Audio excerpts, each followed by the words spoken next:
Every parent's worst nightmare is losing their spouse and having to raise their children alone. But imagine being thrown out of your home by your own family just weeks after burying your wife. That's exactly what happened to David Mitchell. Standing in the rain with his 10-year-old twins, Emma and Jake, he watched his wealthy in-laws pack their few belongings into boxes. "You never belonged here anyway," his mother-in-law said coldly. David had nowhere to go except a run-down house on the wrong side of town. He worked 3 jobs just to keep food on the table while his children asked when they could go home. What David didn't know was that his late wife Sarah had left him something that would change everything. A lawyer was searching for him with news about a $200 million inheritance. But would this money heal the pain of rejection or teach him what family really means? Before we jump back in, tell us where you're tuning in from. And if this story touches you, make sure you're subscribed, because tomorrow I've saved something extra special for you. David Mitchell had never thought much about money until he didn't have any. Sitting on the front porch of the house on Elm Street, watching paint peel from the shutters in long, deliberate strips, he turned Sarah's wedding ring over and over between his fingers. The simple gold band caught the afternoon light, reflecting memories of a time when love seemed like enough to conquer anything. They had met at the university library during his graduate studies in history. Sarah was tucked into a corner carrel, surrounded by art books and sketching something in the margins of her notebook. Her blonde hair fell like a curtain across her face, and when she looked up at his approach, her green eyes held a warmth that made him forget whatever clever opening line he'd prepared. "You're in my usual spot," she said, but she was smiling. "I can move," he offered, already reaching for his books. "Or you could sit here and tell me why you're carrying around a biography of Theodore Roosevelt at 9 o'clock on a Friday night." That was Sarah, direct but never harsh, curious about everything and everyone. She came from the kind of family that appeared in the society pages of the newspaper, but she wore faded jeans and paint-stained sweaters to class. Her father, Charles Whitmore, owned half the commercial real estate in the city. Her mother, Margaret, traced her lineage back to railroad barons and spoke in the clipped tones of someone who had never questioned her place in the world. David's family ran a small hardware store in a neighboring town. His father worked with his hands, knew the names of every customer, and believed that a man's worth was measured by his integrity rather than his bank account. When David brought Sarah home for the first time, his parents welcomed her with the kind of warmth that money couldn't buy. When Sarah brought David to meet the Witmores, the reception was decidedly cooler. "Teaching is a noble profession," Charles had said during that first dinner, his tone suggesting it was anything but. "Of course, private schools pay considerably more than public ones.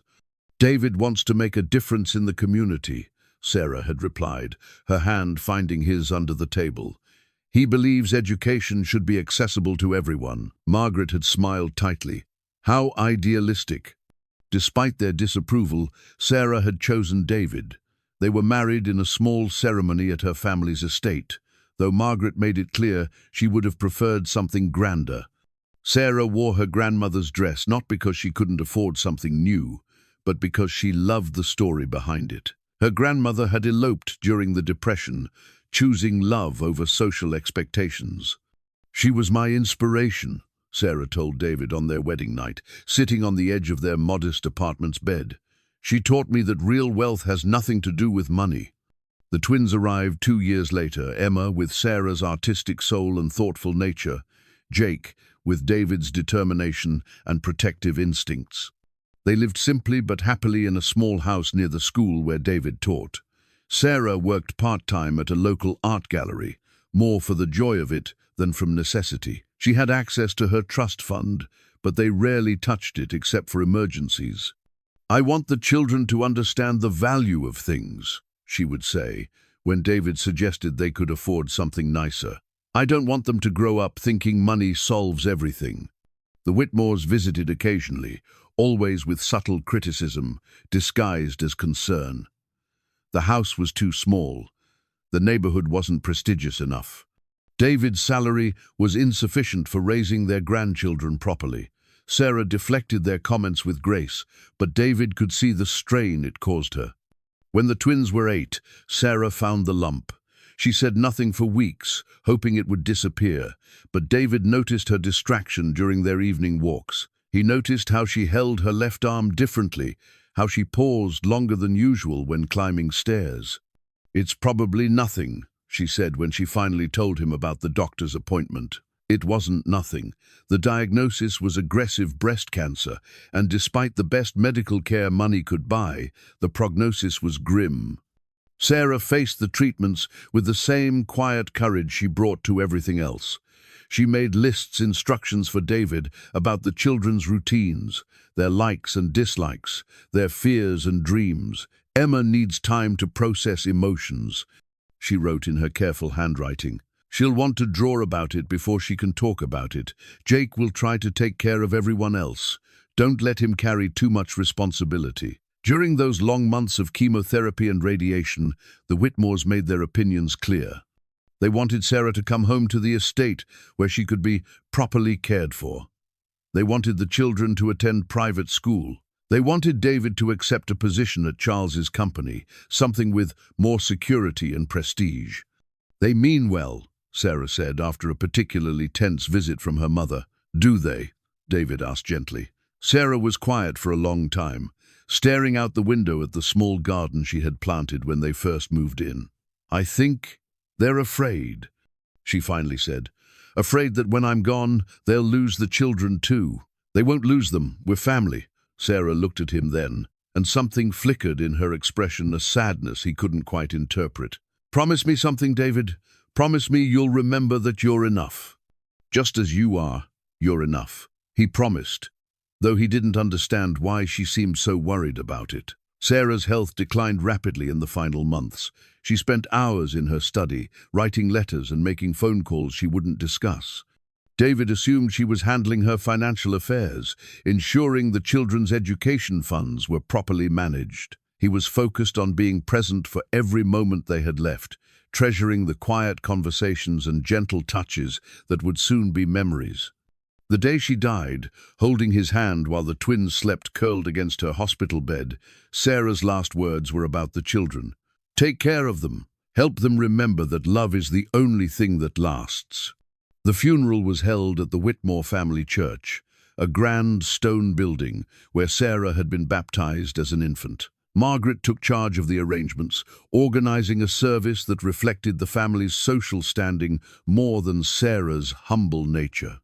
David sat in the front pew with Emma and Jake, watching colleagues and acquaintances file past the ornate casket, and felt utterly alone despite the crowd. In the weeks that followed, the Witmores began their campaign of gentle pressure. They visited daily, bringing elaborate meals the children barely touched, and suggestions about practical arrangements. The house was too full of memories. The children needed stability. David needed support, raising them alone. "We're family," Margaret would say, her hand resting possessively on Emma's shoulder. "We want what's best for everyone." David tried to be gracious. They were grieving too, and he understood their desire to feel useful. But their version of help felt increasingly like control. They criticized his parenting choices, his financial decisions, his plans for the children's future. When he mentioned enrolling the twins in public middle school, Charles made calls to private institutions without consulting him. "We can afford to give them advantages," Margaret argued when David protested. Sarah would have wanted that. "Sarah wanted them to have a normal childhood," David replied. "She said so many times." "Sarah was sick," Margaret said, her voice gentling in a way that felt condescending. She wasn't thinking clearly toward the end. That night, David found Sarah's journal in her desk drawer. Her handwriting grew shakier as the entries progressed, but her thoughts remained clear and purposeful. She wrote about her love for him, her hopes for the children, and her growing concern about her parents' intentions. "They see David as temporary," she had written just weeks before her death. "They think grief will make him more pliable, more willing to accept their version of what's best. They don't understand that his strength comes from his principles, not his circumstances." I pray he remembers who he is when they try to change him." Reading those words, David felt Sarah's presence as clearly as if she were sitting beside him. She had known this would happen. She had tried to prepare him, but he had been too focused on losing her to hear the warning. The final confrontation came on a grey October morning, 6 weeks after the funeral. David was making breakfast when he heard the moving truck in the driveway. Through the kitchen window, he watched Margaret directing workers toward the house. "What's happening?"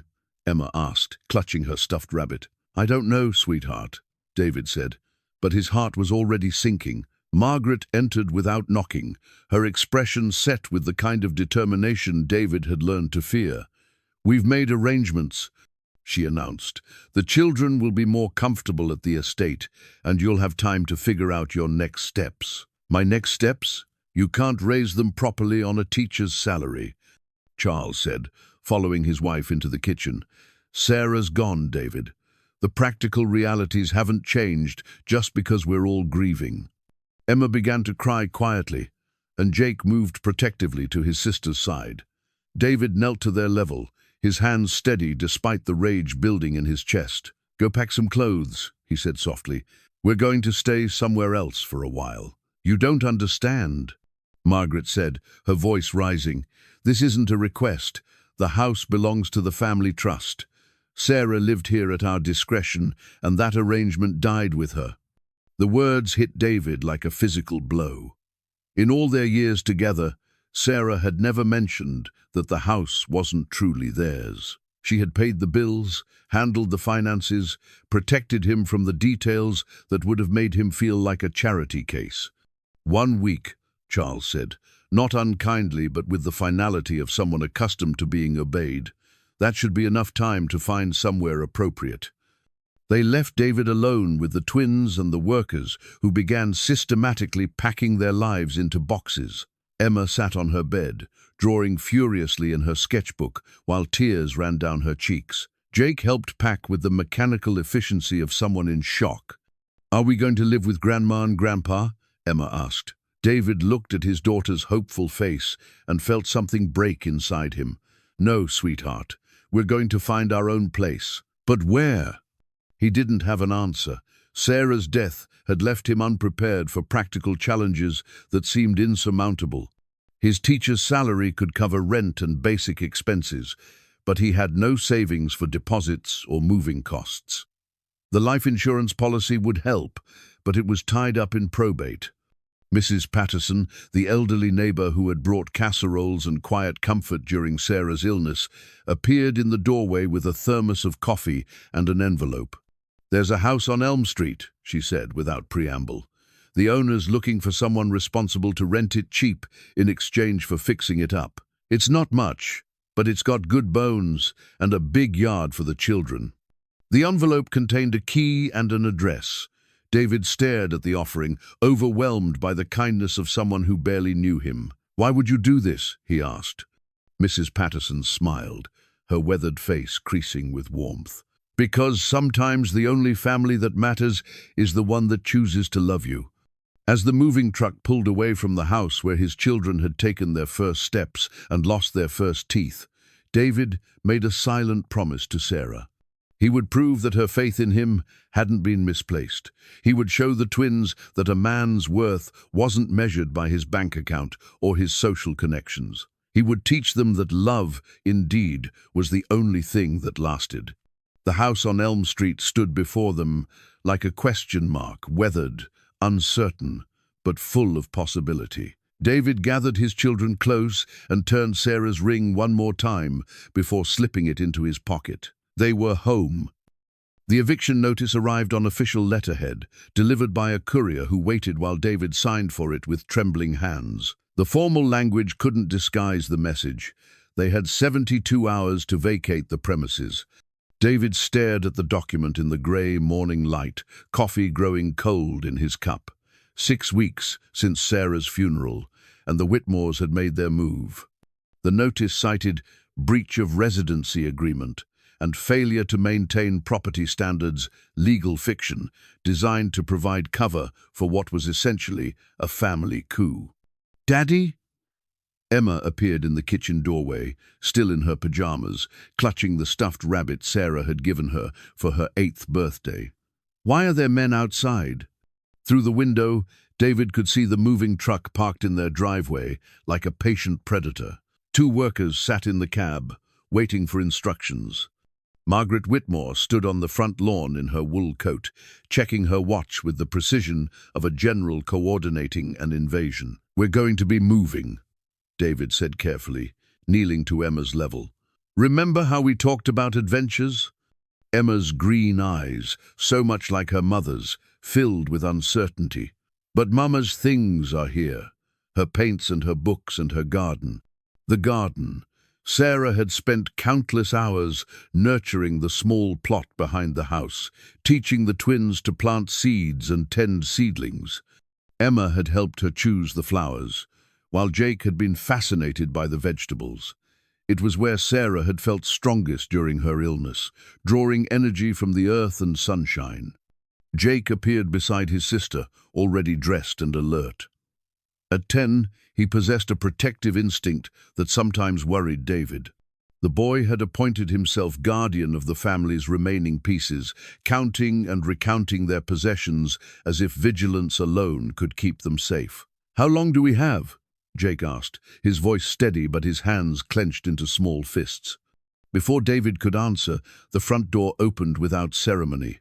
Margaret entered with the authority of ownership, followed by Charles and 2 men in expensive suits David didn't recognize. "Good morning," Margaret said, her tone suggesting this was anything but good. "I trust you received the notice. We've arranged for a moving service to help with the transition." "You can't just throw us out," David said, rising to his full height. The eviction notice crinkled in his grip. "This is our home. This house belongs to the Whitmore Family Trust," Charles replied, consulting a folder thick with legal documents. Sarah had usage rights during her lifetime, but those rights weren't transferable. Surely you understood that. David hadn't understood that at all. Sarah had handled their finances, paid the utilities, dealt with maintenance issues. She had protected him from feeling like a dependent, and in doing so, had left him vulnerable to this moment. "Where are we supposed to go?" Emma whispered. Margaret's expression softened fractionally as she looked at her granddaughter. "Darling, you and Jake will come home with us. Grandfather has already arranged enrollment at Whitfield Academy, and your rooms are waiting at the estate." "What about Daddy?" Jake demanded, stepping closer to David's side. "Your father needs time to make proper arrangements for his future," Margaret said carefully. "He'll visit, of course, but—" "No." The word came out sharper than David intended, startling everyone in the room. "We stay together. That's not negotiable." One of the lawyers cleared his throat. "Mr. Mitchell, I understand this is emotional, but you need to consider what's practical. The children have substantial trust funds that will ensure their education and security. You want what's best for them." "I am what's best for them," David said quietly. "I'm their father." Charles stepped forward, his voice taking on the reasonable tone of a man accustomed to getting his way through patience rather than force. "David, be realistic. You can't provide for them the way we can. Private schools, college funds, cultural opportunities. None of that matters if they lose their family," David interrupted. "We are their family," Margaret said, her composure cracking slightly. "We're their blood. You're just what?" David's voice remained calm, but something dangerous flickered in his eyes. Margaret caught herself, but the damage was done. The silence stretched uncomfortably until Emma began to cry, not the dramatic sobbing of a child seeking attention, but the quiet, heartbroken weeping of someone who understood that the adults had failed her.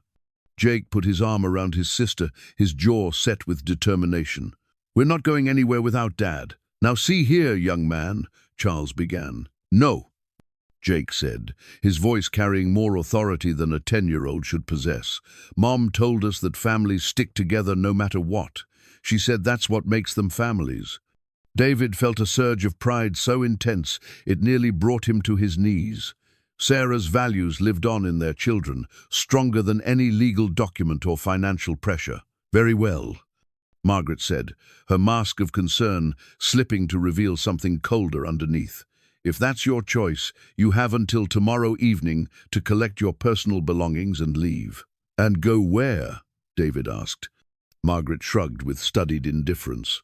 That's hardly our concern anymore.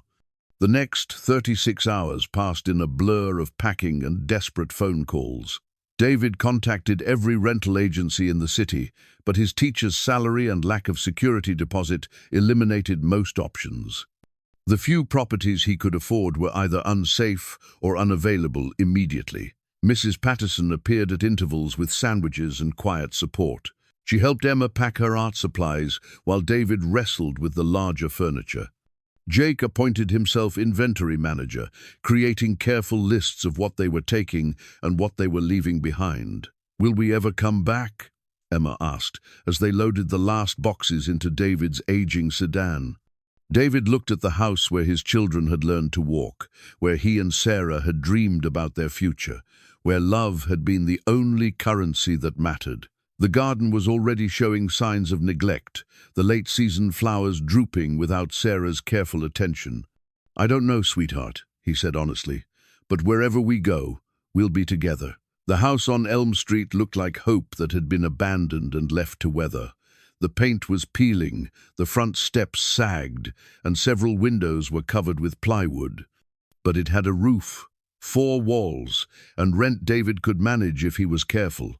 Mrs. Patterson had driven them there in her ancient Buick, having insisted they needed a proper escort to their new home. She produced a key from her purse with the ceremony of a fairy godmother dispensing magic. "The owner's been looking for the right tenant," she explained as they stood on the cracked sidewalk. "Someone who'll see the potential instead of just the problems." Inside, the house smelled of dust and abandonment. The rooms were larger than David had expected, with high ceilings and hardwood floors hidden beneath years of neglect. Emma walked through the empty spaces like a small ghost, her footsteps echoing in the silence. "It needs work," Jake observed, with the practicality he'd inherited from both parents. "It needs love," David corrected, surprising himself with the certainty in his voice. "And we've got plenty of that." They spent their first night on air mattresses in the living room, sharing a pizza Mrs. Patterson had insisted on buying. By lamplight, the room looked less forbidding, the shadows softer, the possibilities more apparent. "Tell us about when you and Mama first moved in together," Emma requested, snuggling against David's side. So David told them about the tiny apartment near the university, how they'd furnished it with hand-me-downs and yard sale finds, how Sarah had painted murals on the walls to make it feel like home. He told them about the first dinner party they'd hosted, serving spaghetti on mismatched plates to friends who became family. "Were you scared?" Jake asked. "Terrified," David admitted, "but scared in a good way, like standing at the edge of something wonderful." Emma considered this seriously. "Are we scared? In a good way now?" David looked around the empty room, at his children's faces illuminated by the warm glow of the lamp, and felt something shift inside him. The eviction notice had been meant to break him, to force him to surrender his children to a life he couldn't provide. Instead, it had freed him from the weight of other people's expectations. "Yes," he said, pulling them closer, "I think we are." Outside, the wind rattled the old windows, but inside their circle of light, the Mitchell family began the work of building a new home from nothing but love and determination. 3 months into their new life, David discovered that poverty was less about not having money and more about the constant mental mathematics of survival. He could tell you the exact cost of a gallon of milk at 3 different stores, knew which day the bakery marked down day-old bread, and had memorized the bus schedule that would get him to all 3 of his jobs, with minimal transfers. Mornings began at 5:30, with substitute teaching at Roosevelt Elementary. Afternoons found him on construction sites, learning to frame walls and install drywall with hands that had grown calloused and strong. Evenings were reserved for tutoring high school students in their affluent homes, where he sat at kitchen islands that cost more than his monthly rent and helped teenagers understand the historical significance of events that suddenly felt very personal. The teaching award from his previous school sat propped against the windowsill in his makeshift home office, a dusty corner of the living room, where he graded papers by lamplight. The bronze plaque read, "David Mitchell, Excellence in Education, 2019. Sometimes, when exhaustion threatened to overwhelm him, he would look at those words and remember who he had been before grief and circumstance had redefined his life. Emma and Jake adapted to their new circumstances with the resilience that children possess but shouldn't need to use. They enrolled at Jefferson Middle School, a public institution that bore no resemblance to the private academies the Witmores had preferred. The building was older, the resources limited, but the teachers cared deeply about their students' success. Emma struggled most with the transition. She had inherited Sarah's sensitive nature along with her artistic talent, and the chaos of their new reality manifested in her drawings. Where she had once sketched flowers and family portraits, her recent work featured dark, swirling storms and houses that looked perpetually on the verge of collapse. "She's processing," explained Mrs. Chen, the school counselor, when David came for a conference. "Children often express their emotions through art before they can verbalize them. The important thing is that she's still creating." Jake, meanwhile, had appointed himself the family's unofficial guardian. He walked Emma to her classes, helped her carry her art supplies, and deflected questions from curious classmates about why they had moved. At home, he insisted on helping with dinner preparation and household chores, his small face serious with self-imposed responsibility. "You don't have to take care of everything," David told him one evening as they repaired a loose floorboard together. "Mom said families help each other," Jake replied, not looking up from the hammer he was wielding with careful precision. "This is how I help." Their new neighborhood was a study in contrasts. Some houses were well maintained, with tidy yards and fresh paint. Others, like theirs, showed the accumulated wear of deferred maintenance and economic struggle. But there was a sense of community here that had been absent from their previous life. Neighbors who checked on each other, children who played in the streets without scheduled supervision, families who understood that wealth wasn't measured solely in dollars. Mrs. Patterson lived 2 blocks away and had become their unofficial grandmother. She appeared regularly with casseroles, practical advice, and stories about surviving the depression that put their current challenges into perspective. "People think poverty is about lacking things," she told David, as they watched the twins play in the backyard. "But it's really about lacking choices. The trick is making sure your children understand the difference." The house itself was slowly yielding to their efforts. David had discovered a talent for renovation that surprised him. Weekends were devoted to painting walls, fixing leaky faucets, and coaxing life back into rooms that had been neglected for too long. Emma chose colors for her bedroom, soft blues and greens that reminded her of her mother's garden. Jake preferred practical improvements, better lighting for homework, shelves for his books, a workspace where he could build the model airplanes that had become his latest passion. Their first small victory came when David managed to repair the front steps. He had salvaged lumber from a construction site and spent an entire Saturday measuring, cutting, and hammering. When he finished, the steps were level and sturdy, a small improvement that felt monumental. "They look like real steps now," Emma observed, testing them carefully. "They are real steps," David replied, wiping sweat from his forehead. "Built to last." That evening, as they sat on their newly repaired front porch, eating ice cream cones Mrs. Patterson had brought over, David felt something he hadn't experienced since Sarah's death: contentment. Not happiness, exactly, that seemed too ambitious, but a quiet sense of accomplishment. The financial pressure was constant but manageable. David's 3 jobs provided enough income to cover rent, utilities, groceries, and basic necessities. There was no money for extras, no family vacations, restaurant meals, or new clothes unless absolutely necessary. But they weren't hungry, and they weren't homeless, and some days that felt like prosperity. Emma's teacher, Ms. Rodriguez, called one afternoon to discuss her daughter's progress. "She's incredibly talented," she said, "but I'm concerned about some of her recent work. There's a sadness there that goes beyond normal childhood experiences." David arranged to meet with Ms. Rodriguez after school. She showed him Emma's portfolio, dozens of drawings that chronicled their family's journey from loss to displacement to tentative rebuilding. The progression was remarkable. Early pieces were chaotic and dark, but recent work showed emerging signs of hope. A house with strong foundations, a family of 3 figures holding hands against a backdrop of storms. "She's working through her grief," Ms. Rodriguez explained. "Art is her way of making sense of change. But she might benefit from the after-school art program we're starting. It's free, and it would give her more time to develop her skills." David hesitated. The program ran until 6 o'clock, which would mean Emma taking the bus home alone or waiting for him to finish his construction job. But the opportunity was too valuable to pass up. "We'll make it work," he decided.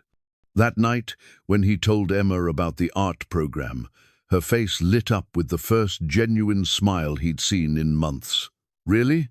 With real supplies and everything?" "Really? Ms. Rodriguez says you have exceptional talent." Emma hugged him fiercely, and for a moment, David felt rich beyond measure. Jake's adjustment had been quieter but no less significant. His protective instincts had sharpened, but so had his sense of justice. When a classmate made fun of Emma's thrift store clothes, Jake had stood up to him with words rather than fists, a maturity that impressed his teachers and worried his father in equal measure. "He's carrying too much responsibility for his age," David confided to Mrs. Patterson during one of her visits. "Maybe," she replied, watching Jake help Emma with her homework at the kitchen table. "Or maybe he's learning what real strength looks like." Sometimes, children surprise us with how much they can handle when they know they're loved. As autumn settled over their neighborhood, the house on Elm Street began to feel less like a refuge and more like a home. David had planted a small garden in the backyard, nothing as elaborate as Sarah's, but enough to provide fresh vegetables and give the children a connection to the earth their mother had loved. The teaching award caught the evening light from its place on the windowsill, its bronze surface reflecting the warm glow of their simple living room. David looked at it and realized that excellence in education wasn't just about curriculum and test scores. It was about teaching his children that their worth wasn't determined by their circumstances, that family was built through love and commitment rather than wealth and status. They were learning those lessons together, one repaired step at a time. 6 months after moving to Elm Street, David found Emma's art supplies hidden beneath a loose floorboard in her bedroom. The wooden box was lacquered mahogany, expensive and elegant, with Emma Claire Mitchell engraved on a small brass plate. Inside, nestled in custom-fitted compartments, were professional-grade watercolors, charcoal pencils, and brushes that cost more than David spent on groceries in a week. "Mum bought them for me," Emma explained when he asked, her voice small with worry. "She said they were for when I was ready to create something important. I was saving them." David lifted out a tube of ultramarine blue, feeling its weight and quality. Sarah had chosen each item carefully, investing in tools that would last a lifetime. The gesture was so typical of his wife, planning for a future she wouldn't see, ensuring their daughter would have what she needed to pursue her dreams. "I think you're ready now," he said gently. "Mom would want you to use them." That afternoon, Emma set up her easel in the backyard and began to paint. Her first piece was tentative, a simple landscape of their street, with its modest houses and towering oak trees. But as the days passed, her confidence grew. She painted their house before and after David's renovations, capturing the transformation from neglect to care. She painted Jake building a birdhouse, his tongue poking out in concentration. She painted David, reading on the front porch, looking peaceful in a way that surprised him. The art supplies became a bridge between Emma's past and present, a tangible reminder that some gifts transcended loss. When she worked with them, she spoke to her mother, quiet conversations about color choices and composition that David pretended not to overhear. Jake's adaptation had taken a different form. He had discovered the neighborhood's informal network of boys who traded baseball cards, built tree forts, and engaged in elaborate games of capture the flag that spanned multiple yards.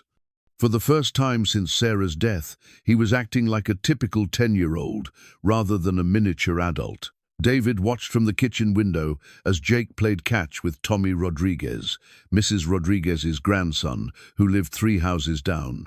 The boys' laughter carried on the evening air, a sound David had worried he might never hear again. "He's making friends," Mrs. Patterson observed, joining David at the window with 2 cups of coffee.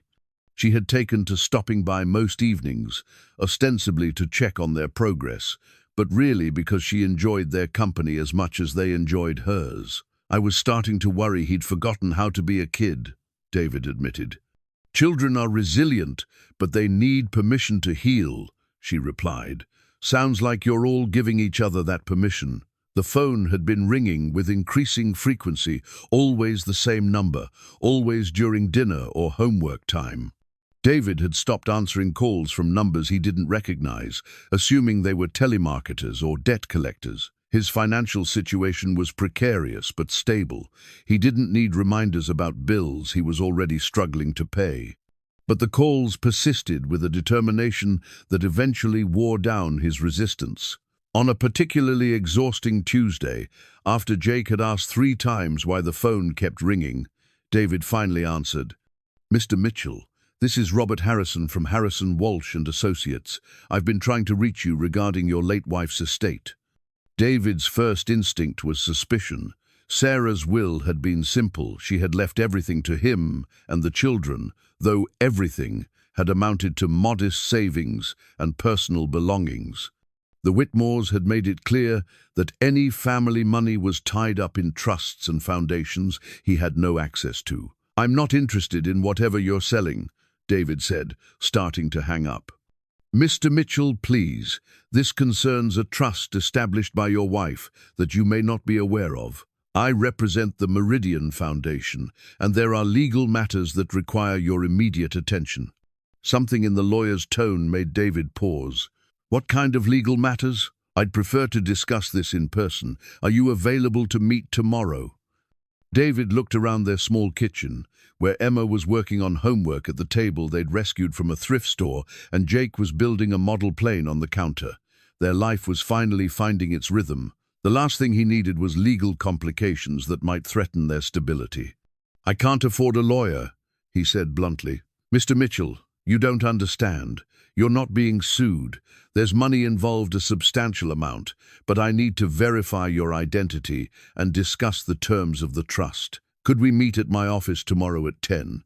David agreed, though he spent the night wondering what Sarah might have set in motion without telling him. They had shared everything, or so he had believed. But her journal had revealed depths of planning and foresight he hadn't suspected. Perhaps there were other secrets waiting to be discovered. The law offices of Harrison, Walsh and Associates occupied the top floor of a downtown building. David remembered from his courting days with Sarah. He had proposed to her in the park across the street, certain that love was all they needed to build a life together. The irony wasn't lost on him as he stood in the marble lobby, checking his appearance in the elevator's polished doors. His clothes were clean, but clearly budget-conscious khakis with a carefully mended tear. A button-down shirt that had seen better days, but was well pressed. His hands bore the calluses and small scars of manual labor, a stark contrast to the manicured professionals bustling through the building. Robert Harrison was younger than David had expected, with kind eyes behind wire-rimmed glasses and a manner that suggested competence without arrogance. His office was lined with law books and family photos, comfortable rather than intimidating. "Thank you for coming," Harrison said, gesturing toward a leather chair. "I know this must be confusing, especially given the timing." "What timing?" Harrison consulted a thick file on his desk. According to the trust documents, I was instructed to wait exactly 1 year from the date of your wife's death before making contact. She was very specific about that timeline. David felt a chill of recognition. Sarah had always been deliberate about timing, waiting for the right moment to plant seeds, to have difficult conversations, to make important decisions. Even in death, she was orchestrating events with careful precision. She knew, David said quietly. She knew her parents would try to take the children. Harrison nodded. The trust documents reference specific circumstances that would trigger its activation. The death of the beneficiary, followed by what she termed financial or emotional coercion by her family members. Her instructions were quite detailed. What kind of trust? Harrison opened a folder and withdrew a document thick with legal language. Mr. Mitchell, your wife established a private foundation worth approximately $200 million. You are the sole trustee, with full discretionary authority over its distribution. The words hit David like a physical blow. He stared at the lawyer, certain he had misheard. That's impossible. Sarah didn't have that kind of money. She inherited it from her maternal grandmother, who had specifically excluded it from the family estate. Your wife kept it separate from her parents' wealth, managed through an independent firm. She spent years planning how to ensure it would be used according to her values rather than theirs. David thought about their modest life, the careful budgeting, the times Sarah had suggested they could afford small luxuries, but chose simplicity instead.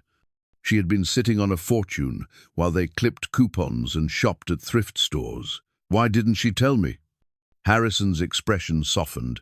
According to her letter, she wanted you to prove to yourself and to her family that you could provide for your children regardless of financial circumstances. She believed that knowledge of the trust might change how you approached that challenge.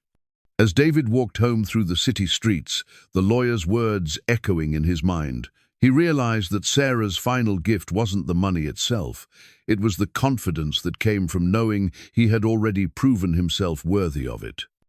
8 months after the eviction, David discovered the photograph while cleaning out a box of miscellaneous items the movers had hastily packed. It was their last family portrait, taken during Emma's 9th birthday party at the Witmore estate.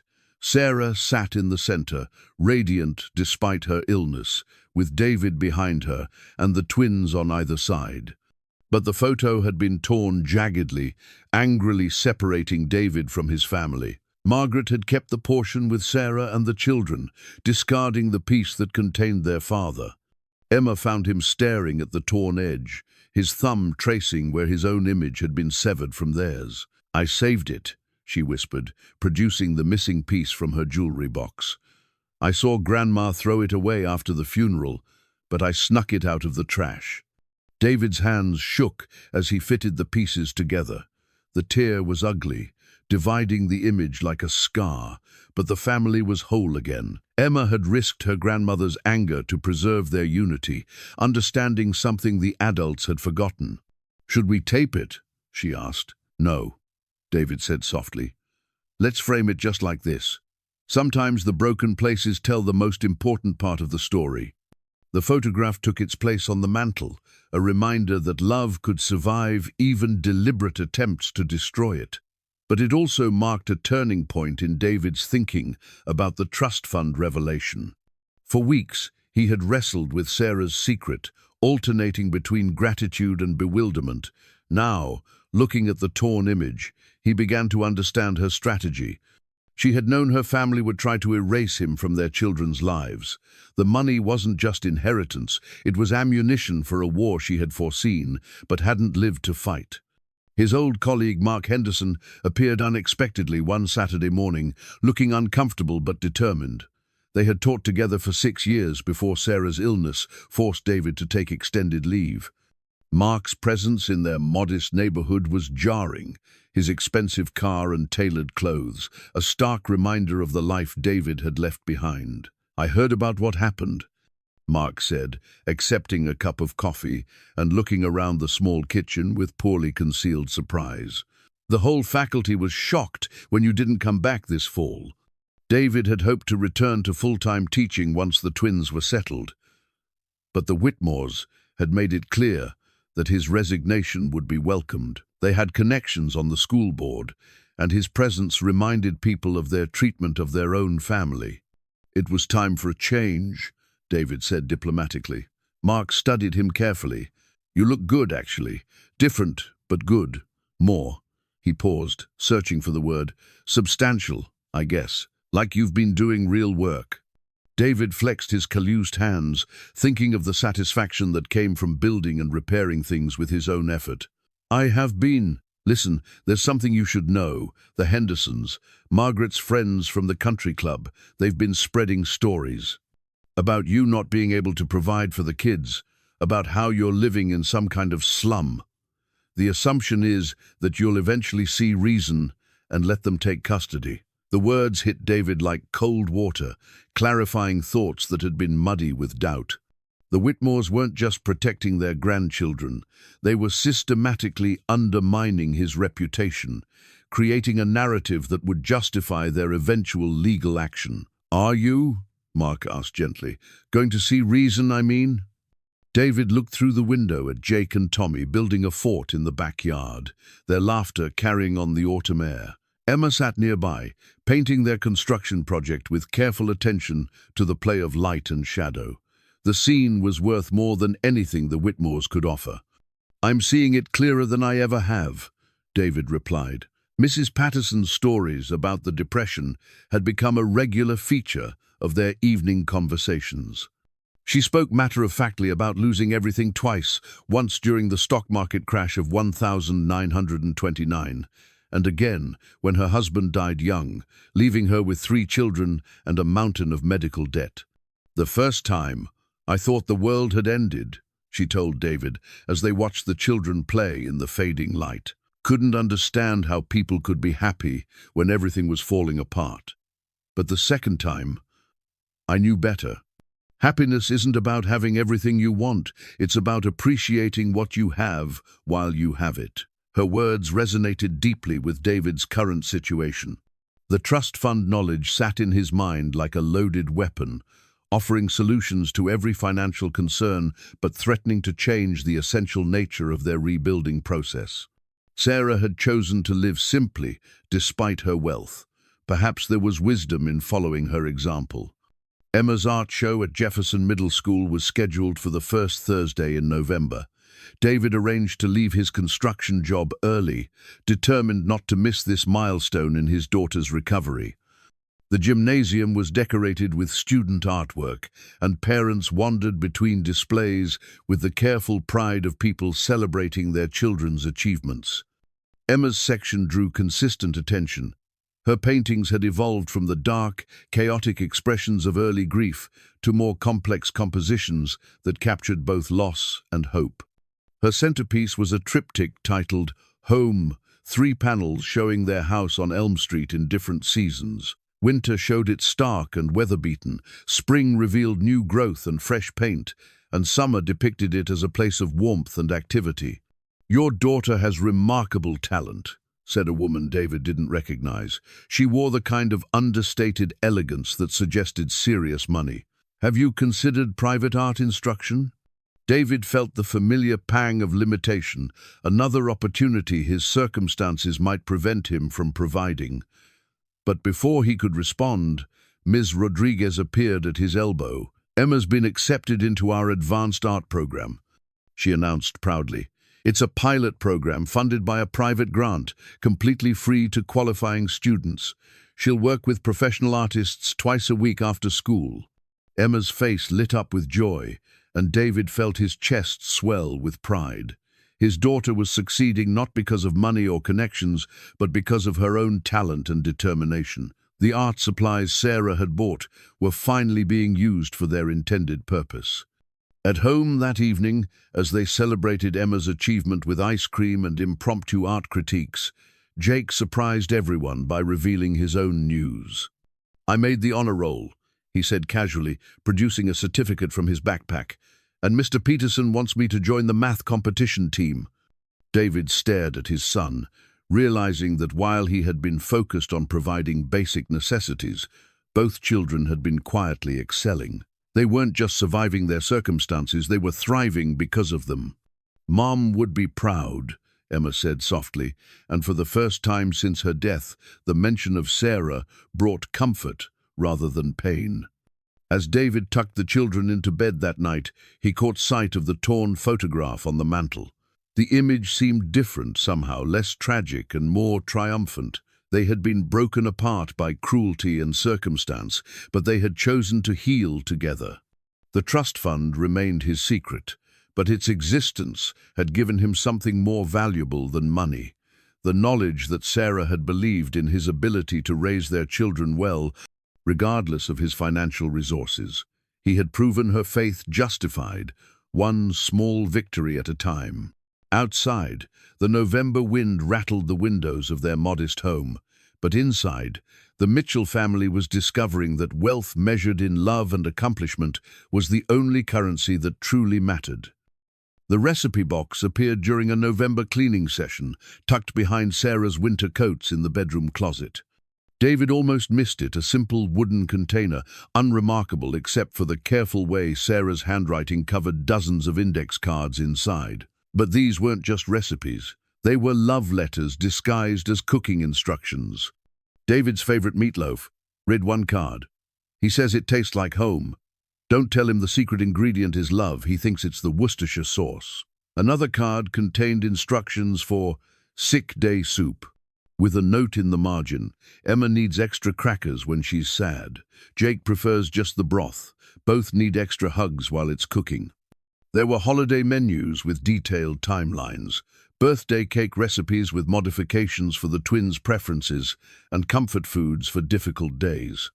Each card revealed Sarah's intimate knowledge of her family's needs and her determination to provide for them, even in her absence.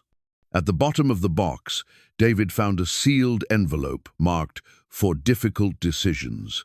Inside was a letter in Sarah's familiar handwriting. "My dearest David, if you're reading this, you've discovered what I hoped you never would need: a roadmap for the hardest moments of parenthood. I know you're probably angry with me for keeping secrets. I know you're confused about the money and what it means for our family, but I need you to understand something. I never wanted you to change. I fell in love with a man who measured success by the love he gave rather than the wealth he accumulated. The children need that man, especially when the world tries to convince them otherwise. The money is a tool, nothing more. Use it if you must, ignore it if you can, but never let it define who you are. You are enough, exactly as you are. With all my love, Sarah." David read the letter 3 times before the words fully penetrated. Sarah had anticipated his struggle with the inheritance, his concern about maintaining his integrity while accepting her family's wealth. She had known him well enough to understand that the money would feel like both blessing and burden. 1 year had passed since their eviction from the Witmore estate. David marked the anniversary not with bitterness, but with quiet satisfaction at how far they had come. The house on Elm Street bore little resemblance to the deteriorating structure they had first encountered. Fresh paint brightened the exterior, the garden produced vegetables for their table, and every room showed evidence of careful attention and modest investment. Emma's artistic development had accelerated beyond anyone's expectations. The advanced art program had connected her with Mrs. Chen, a retired professional artist who had taken a special interest in nurturing young talent. Twice a week, Emma stayed after school to work with watercolors, charcoal, and techniques that transformed her natural ability into genuine skill. "She has an unusual gift for emotional expression," Mrs. Chen told David during a parent conference. "Most children her age focus on technical accuracy, but Emma paints feelings. It's quite remarkable." Jake's mathematical aptitude had earned him a place on the regional competition team, where he worked with students from schools across the district. The diversity of the group, children from various economic backgrounds united by intellectual curiosity, had taught him that intelligence was distributed without regard to social status. "I like Jefferson better than my old school," he confided to David one evening. The kids here aren't weird about money. They care more about whether you're good at stuff. Lisa Martinez had joined the faculty at Jefferson as a fifth-grade teacher, and her presence had complicated David's carefully ordered emotional life. She was intelligent, kind, and completely unimpressed by social distinctions that had once seemed insurmountable. When she laughed at his stories about construction mishaps or asked his opinion about educational policy, David felt himself remembering what it was like to be seen as more than just a struggling single father. "She likes you," Emma observed with the directness that 10-year-olds possessed. "She gets that look when she talks to you." "What look?" "The same one Mom used to get, like you're the most interesting person in the room." David felt a familiar pang of loyalty to Sarah's memory, but it was tempered now by the understanding that grief wasn't meant to be permanent. Sarah's letter had encouraged him to find happiness again, to model for their children that love wasn't a finite resource that could be depleted by sharing it. The persistent phone calls from Robert Harrison had finally worn down David's resistance. The lawyer had been patient but determined, respecting the timeline Sarah had established, while making it clear that legal obligations couldn't be indefinitely postponed. "Mr. Mitchell, I understand this is overwhelming," Harrison said during their second meeting. "But the trust requires annual distributions, and there are tax implications that need immediate attention. Your wife structured this to benefit charitable causes as well as your family, but it needs active management." David learned that Sarah had been quietly supporting various organizations, homeless shelters, literacy programs, and scholarships for underprivileged students. The Meridian Foundation operated in her name, but without public recognition, funding causes she had cared about while avoiding the social obligations that came with visible philanthropy. She was adamant that charity should be private, Harrison explained. She believed that public giving was too often about the giver's reputation rather than the recipient's needs. The scope of Sarah's planning became clearer with each revelation. She had created a legacy that would continue her values long after her death, but she had also ensured that David would be forced to engage with those values actively rather than passively inheriting wealth. Mrs. Patterson's presence in their lives had become indispensable. She appeared for dinner twice a week, shared stories about neighborhood history, and provided the kind of wisdom that only came from surviving multiple life upheavals. The children called her Grandma Pat, and she had embraced the role with enthusiasm. "You know what I like about this family," she said one evening as they watched Emma paint while Jake worked on homework. "You've figured out that happiness isn't about having the perfect life. It's about making the best life you can with what you've got." Her words carried particular weight given David's knowledge of the trust fund. He had what many would consider the perfect solution to every problem: money to buy a better house, provide private education, ensure financial security. But their current life, built through effort and compromise and genuine affection, felt more authentic than any luxury the inheritance could provide. The decision about whether to reveal the trust fund to his children weighed heavily on David's mind. They were old enough to understand the implications, mature enough to handle the responsibility, but young enough that the knowledge might fundamentally alter their developing sense of identity and values. Sarah's recipe box had become a regular source of comfort during decision-making moments. Her practical wisdom about daily life extended to larger questions about parenting and priorities. In the margin of her recipe for chocolate chip cookies, she had written, "The best ingredients can't save a recipe if you rush the process. Good things take time."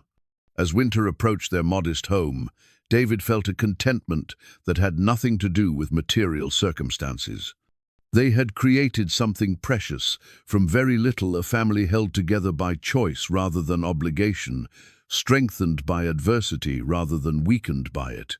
The trust fund remained his secret, but its existence had already served its most important purpose, proving to David that he was capable of providing everything his children truly needed, regardless of his financial resources. Sarah's faith in him had been justified not by wealth, but by character, not by what he could buy, but by who he had chosen to become. Standing in their small kitchen, surrounded by the evidence of a life rebuilt from scratch, David finally understood what Sarah had been trying to teach him. True prosperity wasn't about having money, it was about having the wisdom to know when you were already rich. Robert Harrison arrived at precisely 10 o'clock on a grey December morning, carrying a leather briefcase that seemed to contain the weight of revelation. David had finally agreed to a home meeting after months of postponement, partly because the lawyer's persistence had worn down his resistance, and partly because the twins deserved to understand their inheritance before they grew much older. Emma and Jake sat on the living room couch, flanking David like small guardians. They had been told only that a lawyer needed to discuss their mother's will, a conversation David had dreaded but could no longer avoid. "Your mother was a remarkable woman," Harrison began, settling into the chair Mrs. Patterson had donated when their furniture proved insufficient for company. "She spent considerable time planning for your family's future, and she left very specific instructions about when and how you should learn about her arrangements." David watched his children's faces, seeing Sarah's features reflected in their serious expressions. Emma's artistic sensitivity made her particularly attuned to emotional undercurrents, while Jake's protective instincts had him sitting straighter, prepared to defend his family against unknown threats. "What kind of arrangements?" Jake asked, with the directness he had inherited from both parents. Harrison opened his briefcase and withdrew a thick folder marked Meridian Foundation Trust. The legal documents inside looked ominous and official, but David noticed Sarah's handwriting on several pages, personal notes that humanized the formal language. "Your mother established a private foundation in her name, worth approximately $200 million, Harrison said gently. "Your father is the primary trustee, and you are both beneficiaries with certain rights and responsibilities." The silence that followed was profound. Emma's eyes widened with a combination of confusion and concern, while Jake's expression shifted from confusion to something approaching anger. "200 million? Emma whispered. "That's like being rich, rich." "We are rich," Jake said flatly. "We've been rich this whole time, and Dad didn't tell us." David felt the weight of his children's stares, the accusation implicit in Jake's tone. He had prepared for this moment, but had underestimated how betrayed they might feel by the secrecy. "I only found out a few months ago," David said carefully. "Your mother didn't tell me about it either. She wanted us to prove we could build a good life together before we knew about the money." Harrison reached into the folder and withdrew a sealed envelope addressed to Emma and Jake in Sarah's distinctive handwriting. "She left this for you, with instructions that it should be opened only when you learned about the trust." Emma accepted the letter with trembling hands, and Jake moved closer to read over her shoulder. David watched their faces as they absorbed their mother's words, seeing the progression from confusion to understanding to something approaching awe. "She says she hid the money because she wanted us to learn that happiness doesn't come from having things." Emma read aloud. "She says rich kids sometimes grow up thinking money solves problems instead of learning to solve them themselves." Jake continued reading. "She says Dad is the best person she knows, and she wanted us to see how good he is at taking care of us before we knew about the money that could make it easier." Harrison nodded approvingly. "Your mother was very concerned about the psychological effects of inherited wealth. She studied families who had lost their values to money, and she was determined to prevent that from happening to you." David felt a familiar surge of love and frustration with Sarah's foresight. Even in death, she was orchestrating their emotional development with the precision of a master teacher. "But why now?" Emma asked. "Why tell us now instead of waiting until we're older?" "Because," Harrison explained, "the trust requires active management, and your father needs to make decisions about charitable distributions. Your mother wanted you to be part of those decisions, to learn about responsible stewardship while you're still forming your values." He spread several documents across the coffee table, financial statements, charitable giving reports, and investment summaries that painted a picture of Sarah's quiet philanthropy. The Meridian Foundation had been supporting literacy programs, homeless shelters, and educational scholarships for years, all without public recognition or family knowledge. Mom was secretly helping people? Jake asked, his anger transforming into something closer to pride. She was very private about her giving, Harrison confirmed. She believed that charity should be about helping others, not about making the giver feel important. Emma studied a photograph of children at a summer reading program the foundation had sponsored. These kids got to read books because of Mom? Because of your family's commitment to education and opportunity, Harrison corrected gently. The foundation operates in all your names, and your father has been making decisions about its work, even without realizing it. David looked confused until Harrison explained that several of the programs he had unknowingly encountered, Emma's free art supplies, Jake's math competition funding, even the scholarship that had made Ms. Rodriguez's position possible, had been quietly supported by Sarah's foundation. "She's been taking care of us this whole time," Emma said wonderingly. "Even after she died, she was still making sure we had what we needed." The trust documents revealed the full scope of Sarah's planning. She had structured the inheritance to avoid the pitfalls that destroyed many wealthy families. No immediate access to principal for the children, charitable giving requirements that would teach them about social responsibility, and oversight provisions that would prevent them from becoming entitled or disconnected from reality. "There are conditions," Harrison explained. "Your father must continue working in education or public service. The family must maintain modest living standards, no mansions or private jets. And a significant portion of the annual distributions must go to charitable causes you choose together." Jake frowned as he processed the restrictions. "So we can't just buy whatever we want?" "Your mother wanted you to understand that money is a tool for helping others, not just for making yourselves comfortable," David said, finally finding his voice. "She thought that people who have a lot should share a lot." Emma nodded slowly, her artistic mind already visualizing the possibilities. "We could help kids who don't have art supplies, or families who don't have houses. We could help people like us," Jake added, his protective instincts extending to encompass other struggling families, people who get thrown out by their relatives. Harrison smiled at their responses. "Your mother would be very proud of how you're thinking about this responsibility." David felt overwhelmed by the magnitude of what Sarah had entrusted to him. The money was substantial enough to solve every practical problem they faced, but it came with expectations that felt both liberating and terrifying. "What if we make mistakes?" he asked. "What if we give money to the wrong causes or fail to help people who need it?" Harrison consulted Sarah's handwritten notes. She anticipated that concern. She wrote, "Mistakes made with good intentions can be corrected. The only real failure would be refusing to try to help others." As the lawyer packed his documents and prepared to leave, he handed David a final envelope marked, "For when you're ready to decide." "Your mother understood that knowledge of the trust would change your family's dynamic," Harrison said. "She wanted you to have time to discuss what this means for your future before making any major decisions." After Harrison left, the three of them sat in silence, processing the revelation that had transformed their understanding of their circumstances. The modest living room looked the same, but everything felt different. "Are we going to move back to a big house?" Emma asked eventually. David looked at his daughter's concerned face and realized she was worried about losing the life they had built together. The house on Elm Street represented more than shelter. It was proof of their resilience, their ability to create happiness from very little. "Do you want to move?" he asked. Both children considered the question seriously before shaking their heads. "I like our house," Jake said.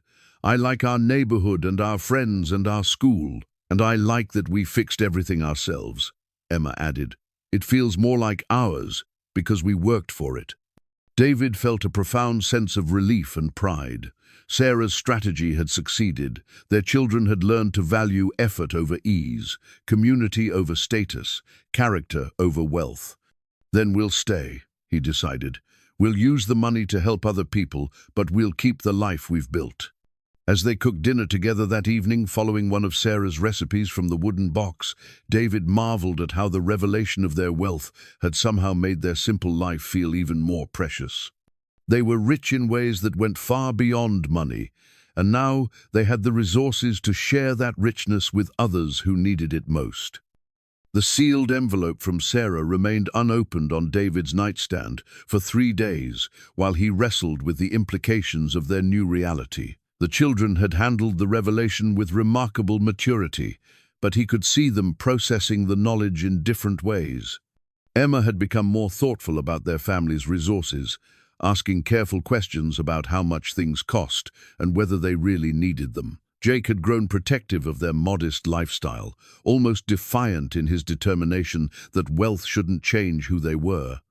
On the 4th morning, David finally opened Sarah's letter marked, "For when you're ready to decide."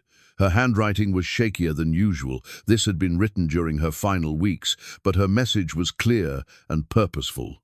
"My beloved David, by now you know about the money, and you're probably terrified of making the wrong choices. I understand that fear, because I lived with it for years. But I need you to remember something.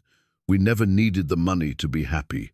We were rich in all the ways that mattered long before you knew about the trust.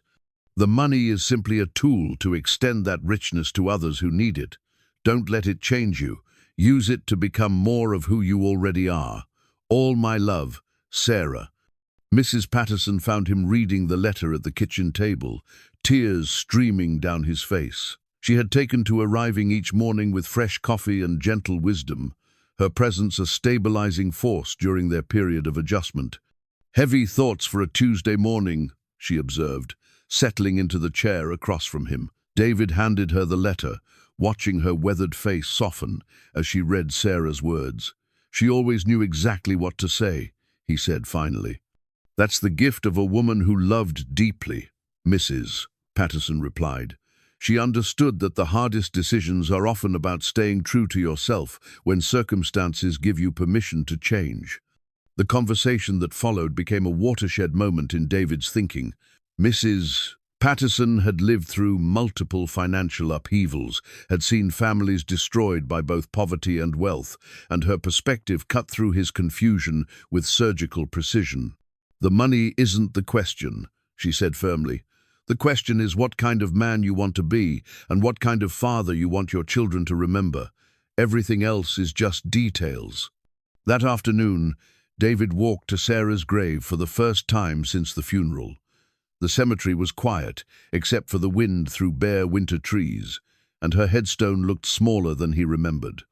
Someone, probably the Witmores, had placed expensive flowers that seemed incongruous with Sarah's preference for simple wildflowers. He sat on the bench nearby and spoke to her as if she were listening. He told her about the children's achievements, about the house they had repaired together, about the life they had built from love and determination. He told her about his fears regarding the money, his worry that wealth might corrupt the values they had worked so hard to instill. "I don't know how to be rich," he said aloud, feeling foolish but needing to voice his concerns. "I barely figured out how to be poor with dignity." The wind stirred the expensive flowers, and David found himself remembering Sarah's garden behind their first house. She had grown vegetables and herbs they actually used, flowers that attracted butterflies and bees, plants that served purposes beyond mere beauty. Her garden had been about nurturing life, not displaying wealth. The realization that struck him was simple but profound. He could approach the inheritance the same way Sarah had approached her garden, not as decoration, but as a means of nurturing growth in others. Robert Harrison had left detailed information about the Foundation's current charitable work, and David spent the evening reviewing the program Sarah had quietly supported. The scope was impressive but deeply personal: literacy programs in underserved communities, scholarships for first-generation college students, support for families dealing with medical crises. "She was helping people like us," Emma observed, studying a report about emergency housing assistance. "People who needed help but didn't know where to find it." Jake had become fascinated by the scholarship program, reading profiles of students who had overcome difficult circumstances to pursue education. "This kid's dad died when he was 8, and now he's studying to be a doctor," he said, pointing to a photograph. "The scholarship helped him stay in school." David felt a growing sense of purpose as he understood Sarah's vision. She hadn't simply accumulated wealth, she had created a system for transforming financial resources into human potential. The foundation was her garden, carefully tended to produce lasting benefits for people who needed opportunities more than charity. The practical decisions began to crystallize around this understanding. They would remain in the house on Elm Street, using modest foundation funds to complete necessary repairs and improvements. The children would continue at Jefferson Middle School, but the foundation would quietly support programs that benefited all students. David would return to full-time teaching, knowing that financial security allowed him to focus on education rather than survival. But first, there was a confrontation he could no longer avoid. Word of the inheritance had somehow reached the Witmores. Harrison suspected a deliberate leak from someone in the legal community who knew both families. Margaret called twice before David answered, her tone a careful mixture of surprise and calculation. "David, darling, I had no idea Sarah had made such arrangements," she said, her voice dripping with newfound sweetness. "We should discuss what this means for the children's future." The assumption in her words was telling that wealth changed everything, that his proven ability to care for his children was somehow irrelevant compared to the number in his bank account. "It doesn't change anything," David replied evenly. "We're happy where we are. But surely you can see that the children deserve better than." Margaret caught herself before completing the insult. "They deserve every advantage, David. Private schools, cultural opportunities, the society connections that will serve them well in life. They have everything they need," David said firmly. "They have family, education, and a community that values them for who they are, rather than what they have." The conversation ended with Margaret's thinly veiled threat to explore legal options if David continued to make irresponsible decisions about the children's welfare. The call left him shaken but also resolved. The inheritance gave him the resources to fight any custody battle the Witmores might attempt, but more importantly, it proved that his children were thriving under his care. Lisa Martinez had become a more frequent presence in their lives, though David remained cautious about introducing romantic complications into their carefully balanced family dynamic. She understood his hesitation without taking offense, supporting his priorities while making her own feelings gently clear. "You're overthinking this," she said one evening as they watched the children work on homework at the kitchen table. "They're not fragile. They're not going to shatter if they see their father happy." Her words echoed Mrs. Patterson's frequent observations about the healing power of joy. Sarah's memory would always be precious, but it didn't require David to remain perpetually in mourning. The inheritance had given him financial freedom, but emotional freedom was a choice he had to make for himself. Emma's latest painting depicted their family of 3 standing in front of their house, but she had added a 4th figure, a translucent woman with Sarah's blonde hair and green eyes, positioned protectively behind them like a guardian angel. The image was both heartbreaking and comforting, showing how the children had integrated their mother's death into their understanding of family continuity. "She's still taking care of us," Emma explained when David studied the painting, "just in a different way now." Jake had begun asking questions about investment strategy and charitable giving, his mathematical mind engaged by the complexity of managing substantial resources responsibly. "If we give away too much too fast, we won't be able to help people for very long," he reasoned. "But if we don't give away enough, we're not really helping as many people as we could." His 10-year-old analysis of sustainable philanthropy impressed David and confirmed Sarah's wisdom in exposing the children to these concepts early. They were learning to think about wealth as a responsibility rather than a privilege, understanding that having money meant having the power to improve other people's lives. The final piece of Sarah's plan became clear when Harrison delivered the Foundation's annual report. Hidden among the financial statements and program summaries was a section titled "Legacy Giving," a fund Sarah had established specifically for David to use in honoring her memory. The instructions were simple: find a cause that would make her proud and invest in it with the same love and attention she had brought to their family. Standing in their small kitchen, surrounded by the evidence of a life rebuilt through determination and grace, David finally understood what Sarah had been preparing him for. The inheritance wasn't about changing their circumstances, it was about expanding their capacity to create the kind of positive change they had experienced in their own lives. He was ready to face the Witmores not as a supplicant seeking approval, but as a man who had proven his worth through action rather than wealth. He was ready to show them that true family was built through love and commitment, not financial advantage. Most importantly, he was ready to teach his children that the greatest inheritance Sarah had left them wasn't money. It was the example of how to live with purpose, integrity, and compassion for others who needed help finding their way home. The Witmore estate looked exactly as David remembered: imposing wrought-iron gates, manicured grounds, and the kind of old-money elegance that whispered of inherited privilege rather than earned success. But as he walked up the circular driveway with Emma and Jake beside him, David felt none of the intimidation that had once made him question his worth. The months of rebuilding their lives had given him something more valuable than wealth: unshakable confidence in his identity as a father and provider. Margaret answered the door herself, dressed in the understated cashmere and pearls that served as armor for women of her social standing.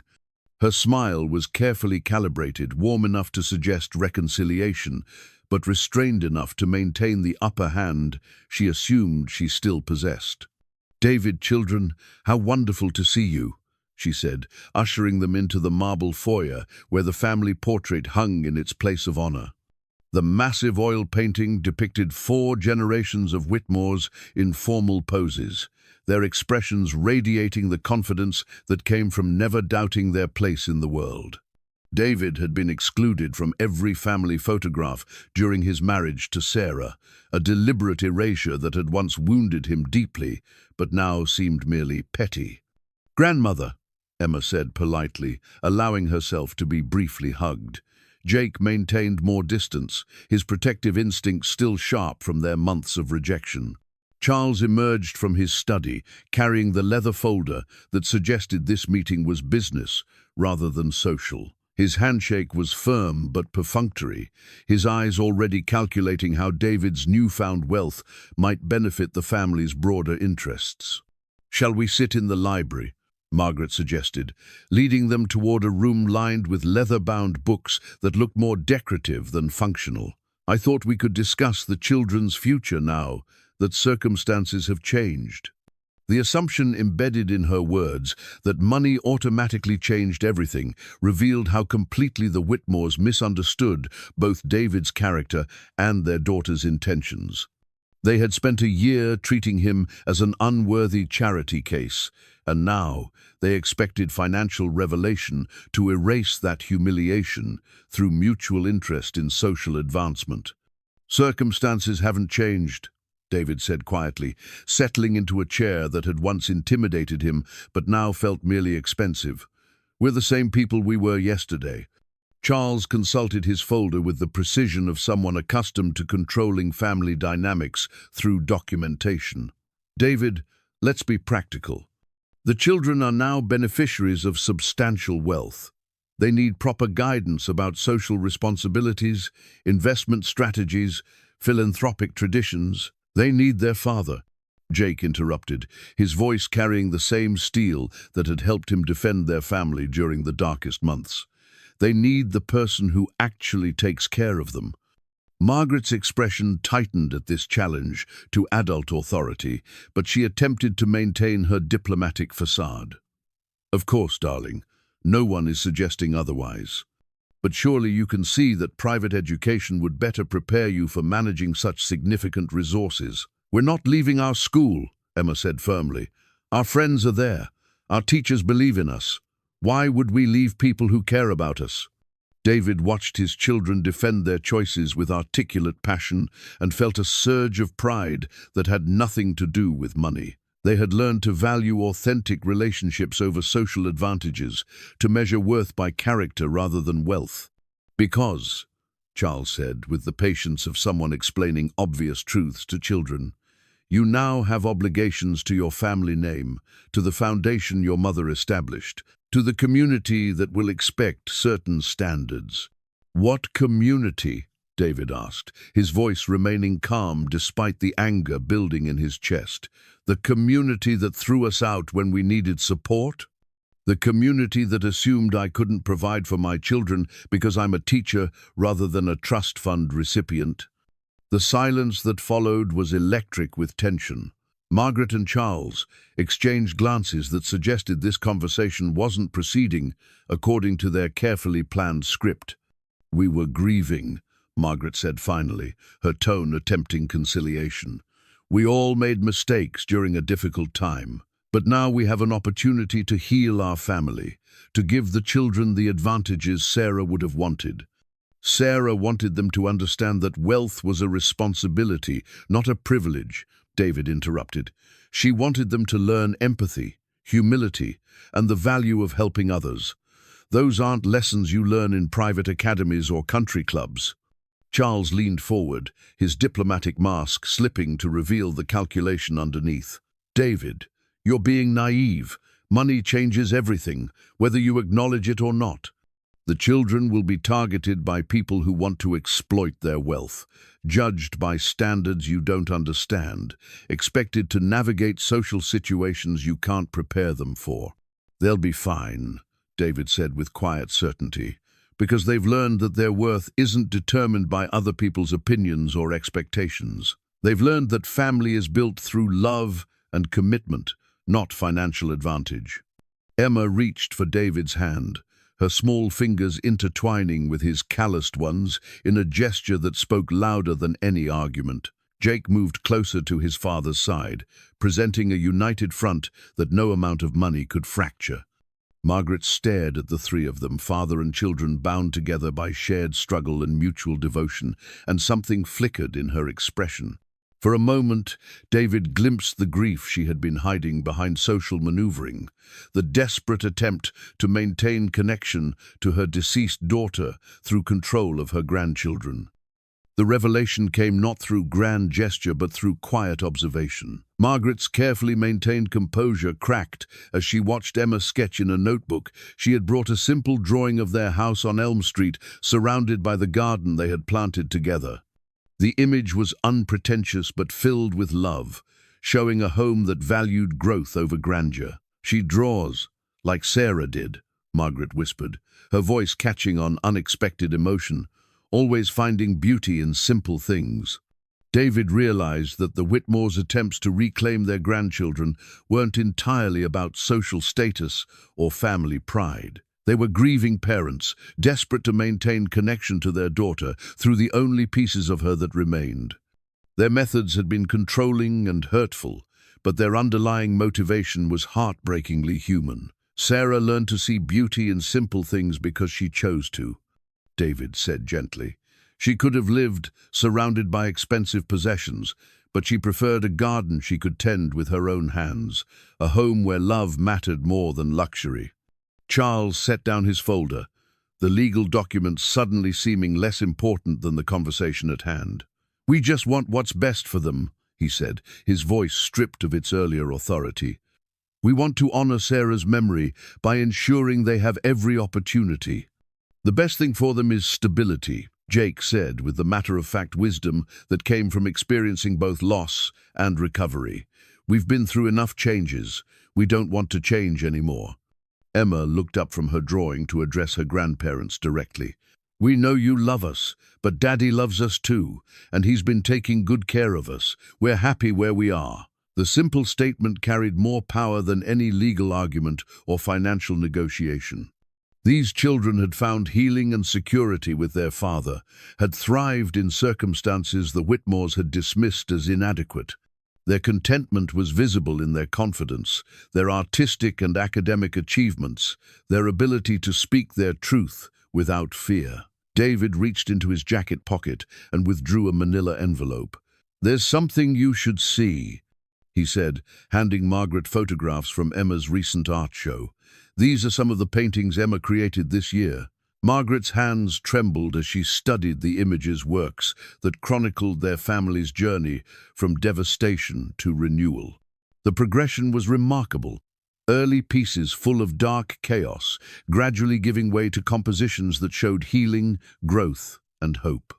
The final painting in the series depicted their modest house glowing with warm light, surrounded by neighbors and friends who had become chosen family. "She's extraordinary," Margaret breathed, her professional art appreciation overriding her emotional defenses. "These show such sophistication, such emotional depth." She learned to express her feelings through art because she felt safe to have feelings, David explained, because she knew that our love wasn't conditional on her being perfect or impressive. She could be sad, angry, confused, hopeful, and we would still be her family. Charles studied a photograph of Jake receiving his honor roll certificate, surrounded by classmates from diverse backgrounds who clearly respected and liked him. "He looks confident," he observed, as if surprised that a child could thrive outside exclusive social circles. He learned that his worth comes from his character and effort, not from his family's reputation or bank account, David said. "He's proud of what he's accomplished because he earned it himself."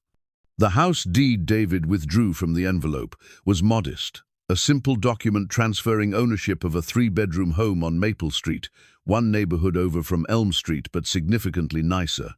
The mortgage had been paid in full through the foundation, ensuring stability while maintaining the community connections that had become essential to their healing. "We're not rejecting wealth," David explained, as Margaret examined the deed. "We're using it responsibly. The children will have college funds, financial security, and the resources to pursue their dreams. But they'll also understand that money is a tool for helping others, not just for personal comfort." He showed them the Foundation's updated mission statement, written with input from Emma and Jake. The document outlined their commitment to supporting families in crisis, educational opportunities for underserved communities, and arts programs that gave children creative outlets during difficult times. "Sarah would be proud of this," Charles said quietly. Reading about scholarship programs that would help students like David had once been talented but unable to afford elite education without assistance. "She planned it this way," David replied. "She wanted the children to learn about philanthropy by participating in it, to understand that privilege comes with responsibility." Margaret's composure finally broke completely as she understood what she had almost lost through her attempts to control rather than connect. "We were so afraid of losing them that we nearly drove them away," she whispered, "just like we did with Sarah." The admission hung in the air between them, a recognition that their daughter had chosen simplicity, partly as rebellion against expectations that valued appearance over authenticity. Sarah's marriage to David hadn't been just about love. It had been about rejecting the shallow priorities that had characterized her upbringing. "You haven't lost them," David said gently, "but you have to love them as they are, not as you think they should be. You have to respect the life we've built together instead of trying to replace it with something you consider better." Emma approached her grandmother tentatively, offering her sketchbook. "Would you like to see more of my drawings? I've been painting the people who helped us when we needed help.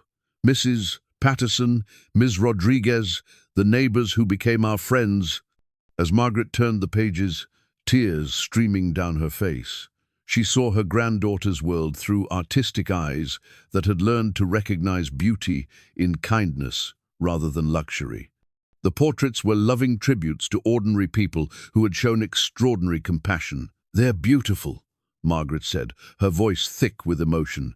"You've captured something special in each face, the goodness that shines through when people care about others." Jake moved to stand beside his sister, his protective stance softening as he watched his grandparents genuinely engage with their work and achievements. "We could show you our school sometime," he offered cautiously, "if you want to see where we're learning and who our friends are." The gesture was small but significant, an invitation to be part of their real lives, rather than demanding they conform to different expectations.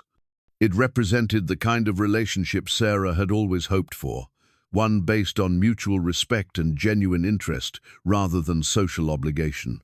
Charles nodded slowly, understanding that acceptance of their choices was the price of maintaining family connection.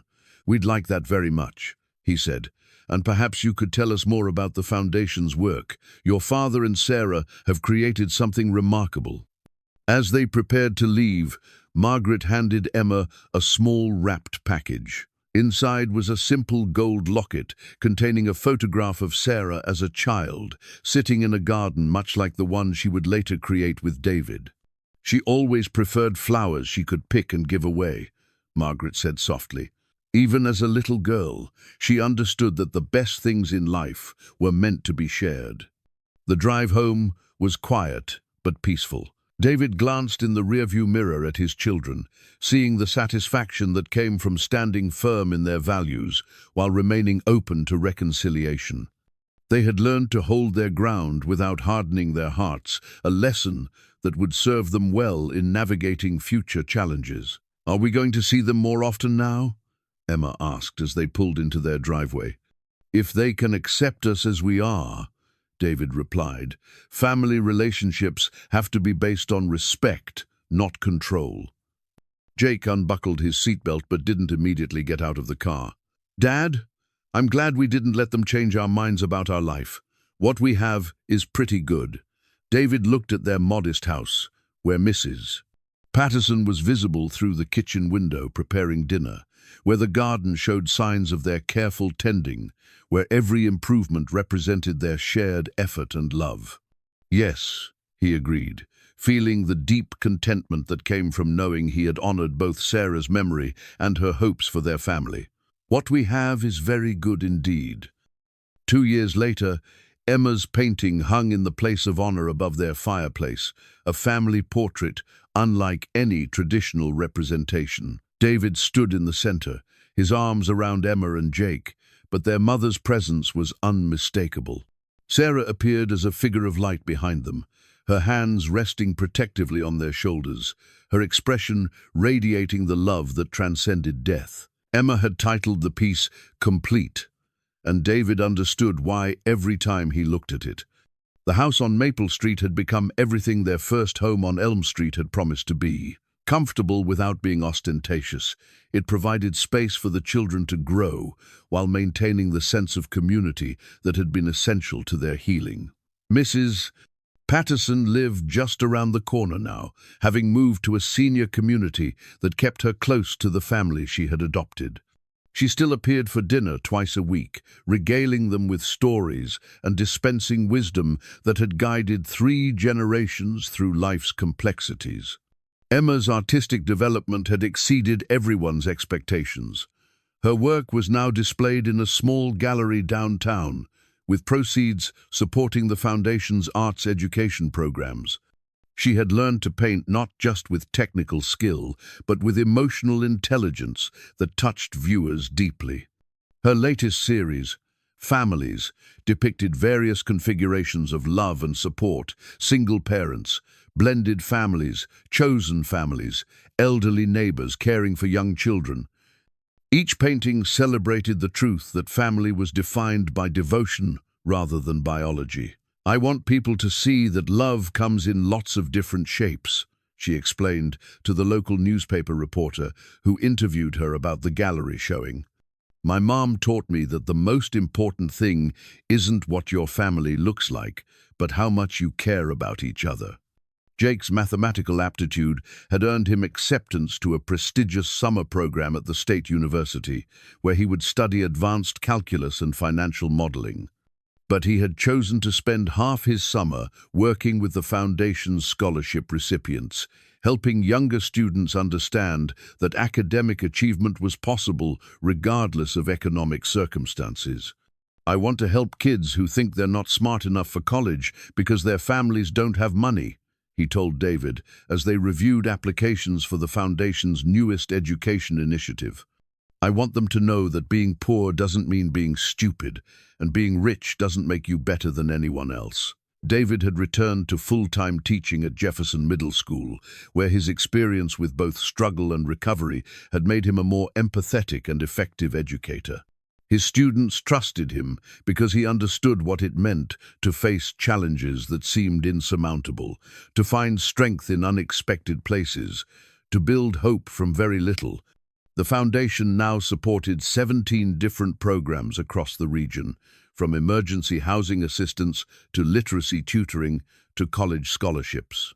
David, Emma, and Jake met monthly to review applications and choose recipients, a process that had taught the children more about social responsibility than any textbook could provide. "The best part isn't giving away the money," Jake observed during one of their meetings. "It's seeing what people do with the opportunities. It's like planting seeds and watching them grow into things you never expected." Lisa Martinez had become a permanent part of their lives through a courtship so gradual that the children barely noticed the transition from friendship to love. She understood that Sarah's memory would always be cherished, that David's heart was large enough to honor the past while embracing the future. Her own warmth and intelligence had earned the children's affection without threatening their loyalty to their mother. "She makes Dad smile in a different way," Emma confided to Mrs. Patterson during one of their private art sessions. "Not like he's remembering being happy, but like he's actually happy right now." The wedding was small and informal, held in their backyard garden with only close friends and family in attendance. Margaret and Charles were there, having gradually learned to value their grandchildren's happiness over their own expectations. They had discovered that love freely given was more precious than control forcibly maintained. Margaret had become particularly invested in Emma's artistic development, not as a way of reshaping her granddaughter, but as a means of understanding the sensitivity and perception that had characterized Sarah's approach to life. "You see the world the way your mother did," she told Emma during a quiet moment at the reception, "with eyes that look for beauty and hearts that look for good." Charles had surprised everyone by taking genuine interest in the Foundation's work, offering business expertise without attempting to dictate policy. His corporate connections had proven valuable for expanding scholarship programs, but he had learned to contribute rather than control. "I spent so many years thinking that money was the most important thing I could give my family," he admitted to David as they watched the children play in the evening light. "I forgot that time and attention were worth more than any inheritance." The Meridian Foundation had grown beyond Sarah's original vision while maintaining her core values. David served as executive director, but the children's input shaped every major decision. They had learned to think globally while acting locally, to balance compassion with practicality, to measure success by lives improved rather than dollars distributed. Emma's latest project involved teaching art classes to children in foster care, helping them express emotions they couldn't yet verbalize. Jake volunteered at the local food bank, where his mathematical skills helped optimize distribution, while his natural empathy ensured that clients felt respected rather than pitied. "Mom would love seeing how much we help people," Emma said one evening as they reviewed thank you letters from scholarship recipients. "She always said the best thing about having enough was being able to make sure other people had enough too." David nodded, remembering Sarah's quiet generosity long before he knew about the trust fund. She had given anonymously to families in need, had tutored struggling students without payment, had seen charity as privilege rather than obligation. The foundation was simply an extension of values she had lived every day. Standing in their garden as sunset painted the sky in gentle pastels, David reflected on the journey that had brought them to this moment of peace. The eviction that had seemed like catastrophe had become the catalyst for discovering their true strength. The wealth that might have corrupted had instead become a tool for creating positive change. Sarah's ring still rested in his dresser drawer, no longer a symbol of loss, but a reminder of love that had been wise enough to plan for a future it wouldn't see. Her greatest gift hadn't been the money, It had been the faith that her family would use whatever resources they possessed to make the world a little better. As Emma painted by the window and Jake worked on scholarship essays and Lisa prepared dinner with comfortable efficiency, David understood that they had achieved something rare, a life of purpose built on love, sustained by integrity, and shared with others who needed hope. They were, in every way that mattered, completely rich.